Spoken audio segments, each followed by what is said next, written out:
72 hours since the three-state victory, BJP still to announce who will be the Mukhyamantri. Home Minister Amit Shah meets Prime Minister Modi for a second time in 2 days.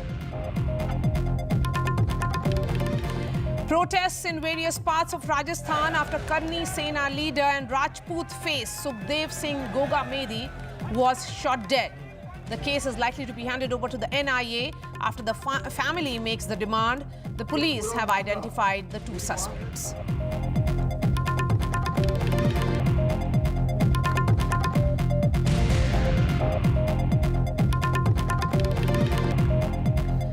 You're watching The Last Word. I'm Marya, Shakil. The brazen broad day shooting of Sukhdev Singh Gogamedi has led to widespread protests on the ground, with Rajput organizations calling for bandhs and protests throughout Rajasthan. Remember, Rajputs are a key vote bank for the BJP. BJP leaders, Rajendra Rathore among others, have written a letter to the governor demanding an NIA probe. Several questions have been asked about Gogamedi, the leader of the Shri Rastriya Rajput Sena, who was expelled from the original Rajput Karni Sena. Gogamedi himself has close to 30 cases against him, with the Rohit Godara gang claiming responsibility for his murder. Police sources say it could be inter-gang rivalry that could have led to his killing. First up the story, then the debate. Protests across Rajasthan after Sukhdev Singh Gogamedi was shot dead in his home in Jaipur by 3 men who had come to have tea with him. The daylight murder has led to protests and exposed the political fault lines in the state. The BJP is now asking for an NIA probe. ये पूरा मामला मेरी मांग है कि NIA इसकी जांच करे और जो मांग पत्र उन्होंने दिया है, आज राजधानी सहित सब जगह पर लोग सड़कों पर उतरे हुए हैं। उन मांग पत्रों के अनुसार मुआवजा दें, नौकरी दें और उसके साथ साथ पूरे मामले को मैं केंद्र सरकार के गृह मंत्री जी को भी पत्र लिखूंगा कि NIA इसको टेकअप करे। The Rajasthan police meanwhile has identified the two shooters, Rohit Rathore and Naveen Fauji, who were probably hired killers for the job. सबसे पहले प्रायोरिटी है कि एक तो जो दो शूटर्स है उनको पकड़ना है, एंड देन इसकी जो भी कॉन्स्पिरेसी है, जो रीजन से मोटिव है, उसको अनरावल करना है और जितने भी लोग इन्वॉल्व हैं उनको अरेस्ट करना है, अरेस्ट करके एंड देन इसको केस को फास्ट ट्रैक में ले जाके जल्दी सजा कराना. That is the first priority. What could be the motive for Gogamedi's murder? If police sources are to be believed, the Rohit Godara gang that indulges in murders for extortion and land grab appears to have had some kind of rivalry with Gogamedi. There are 30 criminal cases against Sukhdev Singh Gogamedi. These range from murder, extortion, loot, abduction, kidnapping to even the NDPS Act. He has cases against him for illegal arms, and the last case registered against him was in 2016 for extortion. The brazen shooting of Sukhdev Singh Gogamedi, leader of a fringe Rajput outfit in Jaipur, has brought to the fore the fault lines in the political landscape of Rajasthan, with Rajput groups calling for bandhs and protesting on the streets of the state. There's also a larger question about the police's role in this entire case when he asked for protection and was not provided. But ironically, Gogamedi himself has a history sheet with several cases of extortion, abduction and even murder against him. And that could have been one reason why the police did not provide him protection. In Jaipur, with camera person Sushil Kumar, Harsha Kumari Singh, NDTV. And going straight to Jaipur, where my colleague Harsha Kumari Singh is joining us live. So Harsha, as you were reporting, family and Rajput groups have decided to take back the agitation because there has been an assurance that has been given that the case will be handed over to the NIA. So as far as tomorrow is concerned, it is likely that the streets of Jaipur will not be seeing any violence or protests. Well, yes, I think so, because, you know, the family has had a conversation with Rajendra Rathore. And now, after that conversation, the police has also signed on those demands. You know, that the people who, for example, the fact that he asked for protection and he was not given protection. He'd apparently lodged an FIR also. He'd asked for protection. It was not given to him. So action will be taken against the police personnel responsible for that. Also, the fact that the accused in this case appears to be Rohit Godara, who is outside the country. So that's the reason why they want the NIA to take over the case. In fact, Rajput groups want the NIA to take over the case so that at least they can move forward and they can be an end to this kind of gang war. Because if the gangster is going to be sitting abroad and it is not in India anywhere, then the Rajasthan police in that sense has its limitations. So that's the reasoning behind that. And it's not just the family, it's also the Rajput groups who have agreed to this. They've had conversations with the BJP leadership.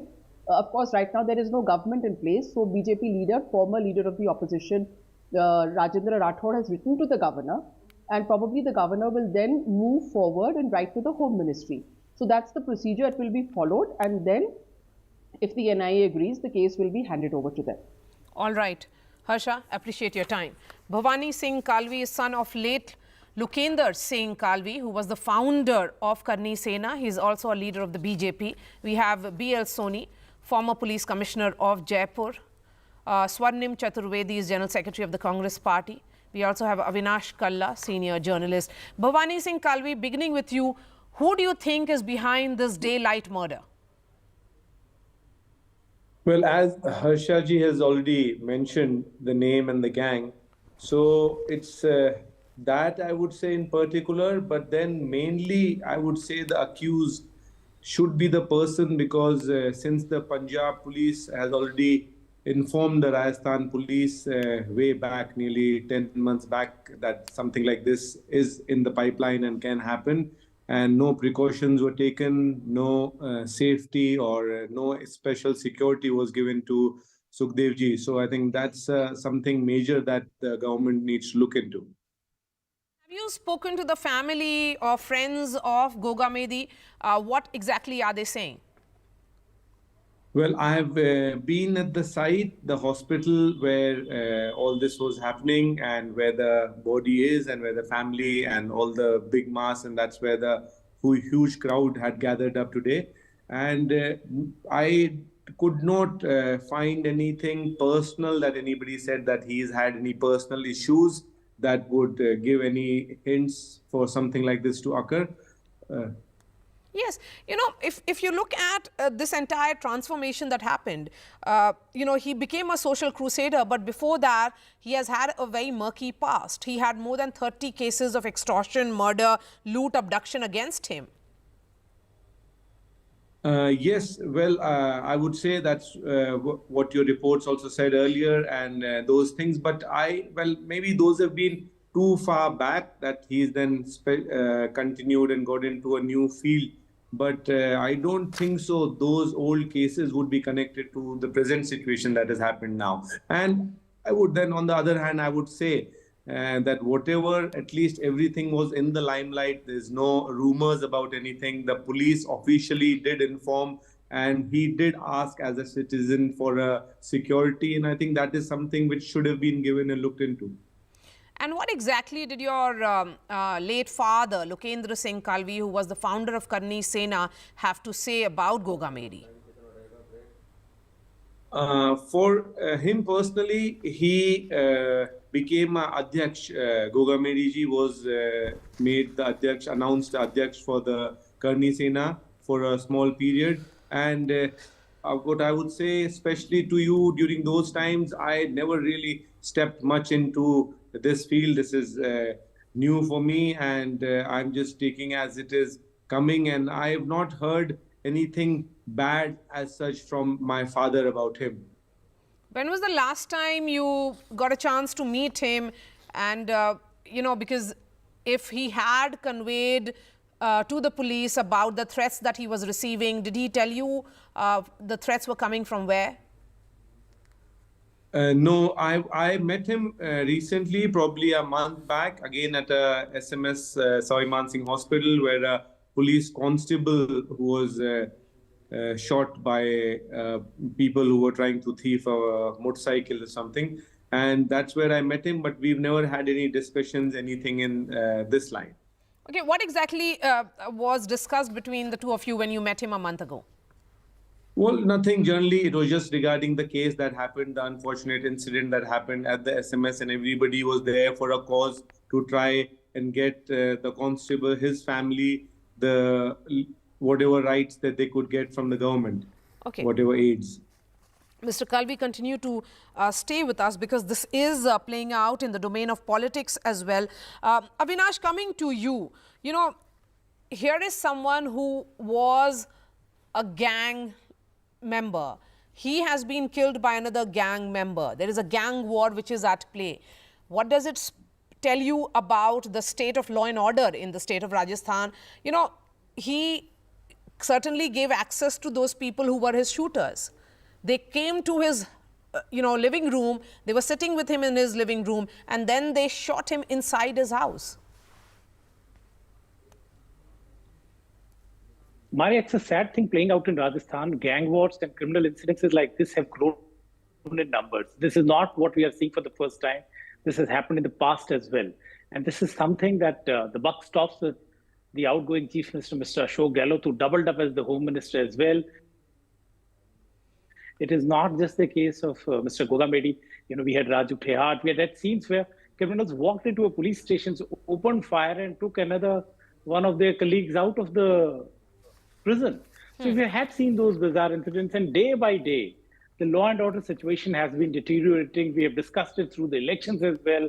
And this, I believe, is going to be the biggest challenge for the incoming government to have a full-time and do you think that because there is a very peaceful state, that period of no government in the state till the time a new government is formed, and that is the reason why this period was chosen for this murder? Absolutely. It was very well planned out because of the model code of conduct that was in place. Reports suggest that Gogamedi had his own 6 armed personnel to guard himself. The route leading to his home was very well under security. There were cameras, high definition cameras were put in place. But because there was a code of conduct that was in place, the arms were to be kept at police station. So he just had one security guard with him. And they chose the day after the results, when the police would be least on the ground so that they could escape very easily. So it was all planned very meticulously. Things were planned to the T, and they were able to run away. I think both the absconders, both the murders have been identified, but they are still at large. Yes, and just look at the sheer brazenness. You have a Facebook post of the killer, Marya, that has been who goes online and confesses to killing him, and says that he did so because he was a part of some, supporting some other rival gang. So my question is that Swarnim Chaturvedi, law and order is one issue which led to the exit of Ashok Gehlot. Will you take responsibility that you have, in a way, created an atmosphere which led to these kinds of gang wars and open fight between two groups? Marya, I should remind you that government in Rajasthan has been changed. We have lost election, now the BJP has to form the government, and all the administration that is being run by the Raj Bhavan, not by us. And BJP leaders are giving directions to the police what they should do, what they should not do. We are not running the administration right now. This is the model code of conduct. We are not running administration. And one thing that I should tell, and people should know, that in this incident, this is very unfortunate and shocking incident. The gang involved is an international gang, that is Canada or US based gang. And 2 years back, while investigating, Rajasthan police informed center that this gang is involved in anti-national activities. This gang is involved in activities such as killings and extortion. So we gave input to central government. Now, even now, the BJP leaders are asking for investigation by NIA. So we already informed the central government, but what steps they have taken, they should reveal us. Why they have not nabbed these gangsters so far? They should tell us, because the gang that is based outside of India, we can't take action against the international gangsters. We can't take action against the Mr. Chaturvedi, respond to what Avinash Kalla has been saying. What Avinash Kalla said, that yes, this may have got the caught the imagination of the entire country because of the profile of the person who has been killed, But similar incidents have happened in the past, in the last few months in Rajasthan. So he's raised questions on Ashok Gehlot's government. No, in the past, whenever a certain incident happened, we nabbed the killers or we nabbed the accused or criminals within hours.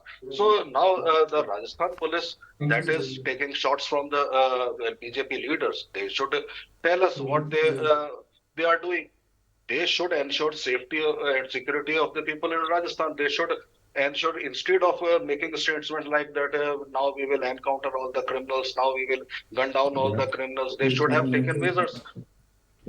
Right now, we are not running the administration, and since the model code of conduct, the central agencies are at the helm of the administrations. So why they are blaming us? Okay, will you respond to this, Mr. Kalvi, Bhavani Singh Kalvi?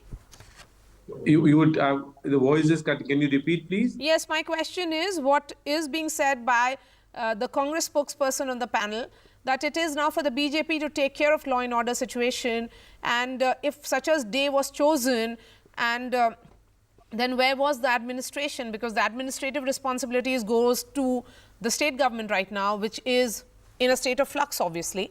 But the larger question will also be, Swarnim Chaturvedi, that every time Gogamedi communicated to the cops that there is threat on his life, that he was getting those calls, what steps were taken by your police to ensure that he is protected?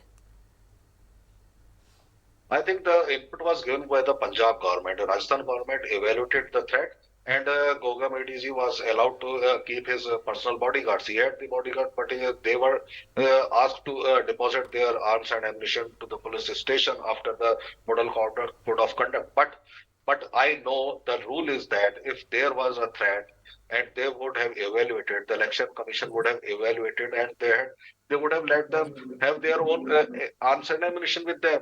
So I think the BJP should not blame Rajasthan government. Instead, they should reveal what steps central government has taken to nab the international gangsters, what steps they have taken after the input was given 2 years back from the Rajasthan police. Mr. Kalvi, will you respond to this? The government at the center is the one who has to look at if there are calls, threat calls that are coming in from international gangsters, then it is the central government's responsibility. Well, you can, now it's instead of playing a blame game here, I think it's very important and it should be very wise that we need to take the responsibility what has happened, and it's definitely happened during the time of Congress. And as you say, the situation is in Stay with us, right Mr. now. Kalvi. In fact, Gogamedi's wife is speaking. Let's listen in to her. Okay.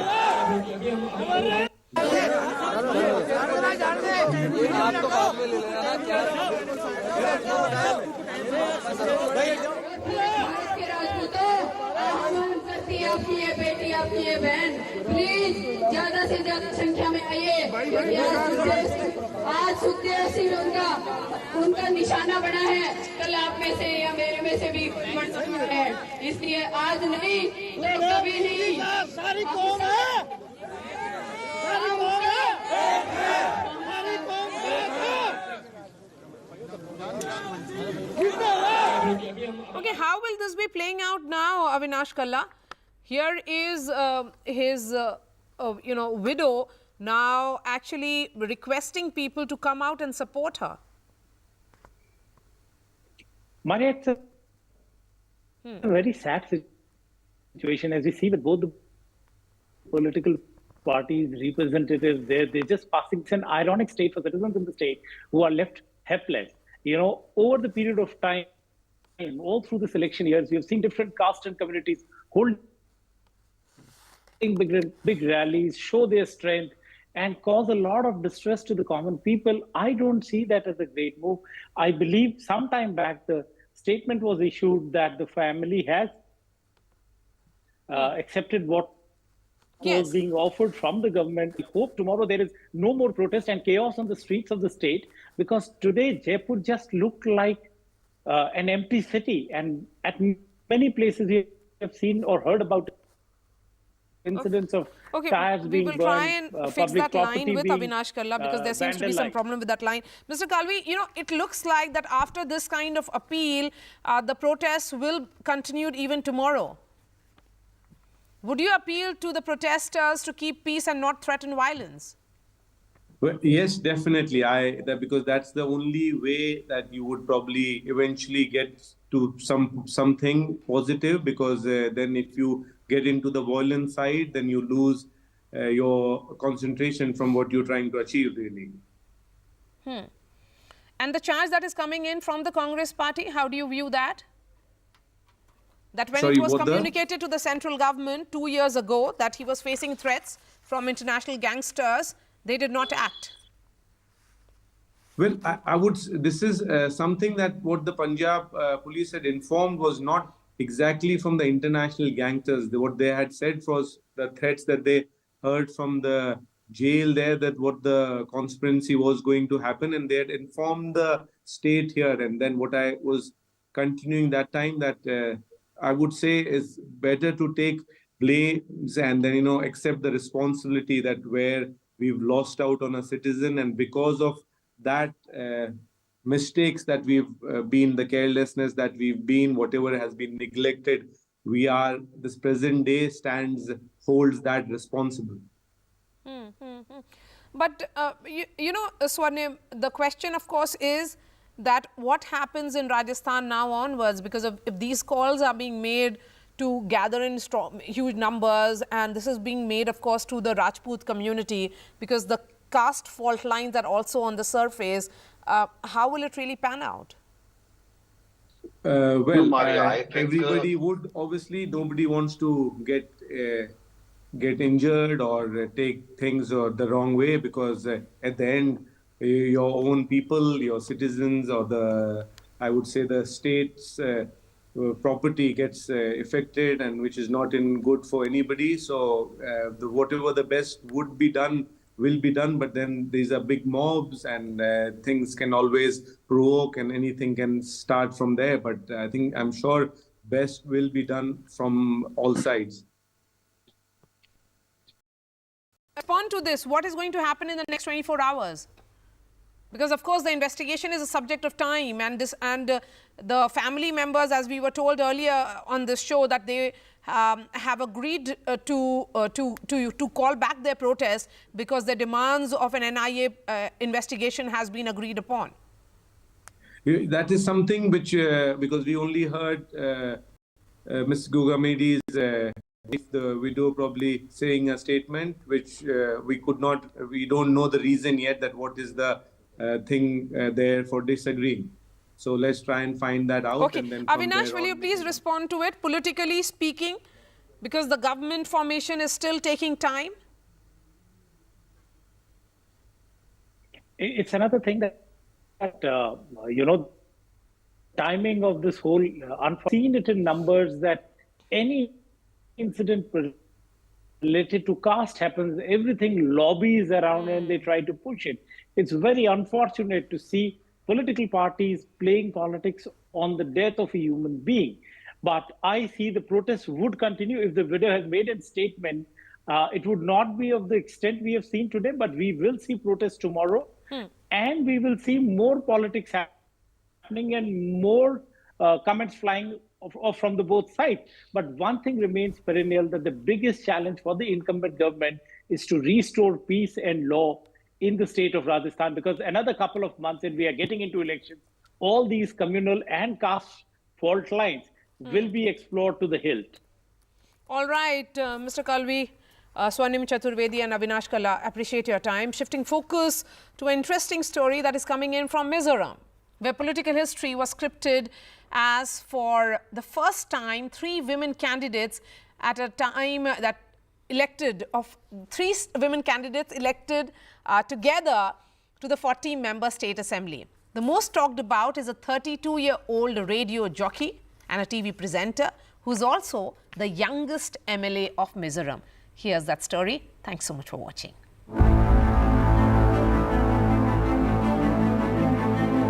This 32-year-old radio jockey and TV presenter turned politician, Barrel Vanesangi, extremely popular in Mizoram, is now the youngest woman MLA to be elected to the Mizoram Assembly after winning from the Aizawl South 3 constituency. After her victory, the famous social media influencer says more women need to be involved in governance. You know, even if you're girl or female, it doesn't mean that this has to stop us from doing something that we like and we are passionate about. So I would like to encourage, and also I would like to send a message to all the female in any community and society that if you want to go for it, then you can go for it. So let's all, but we have to have the passion and we have to, have the dream about it. And then it's possible. Anything is possible. Mizoram has elected a record 3 women to the State Assembly this time. Zoram People's Movement candidate Lalrin Pui won from the Lungle East constituency, while Pravo Chakma of the Mizo National Front won from the West Tuipui seat. Women representation in the 40-member Mizoram Assembly, though, is still an abysmal 7.5%. While female voters outnumber men in Mizoram, their representation inside the assembly and government has been dismal. With the Christian-dominated Mizo society following a patriarchal culture, Mizoram's main political parties hardly nominate women candidates in most elections. For instance, in 2023, just 16 women fought the polls. Mizoram got its first women legislator way back in 1978 and the first women minister in the year 1987 and the second women minister only in 2017. In a state where women voters outnumber men, the representation of women inside the assembly and in the government had been rather dismal. But this time, with the election of 3 women candidates, perhaps a wind of change is blowing in Mizoram. In Guwahati, Ratandeep Chaudhary for NDTV.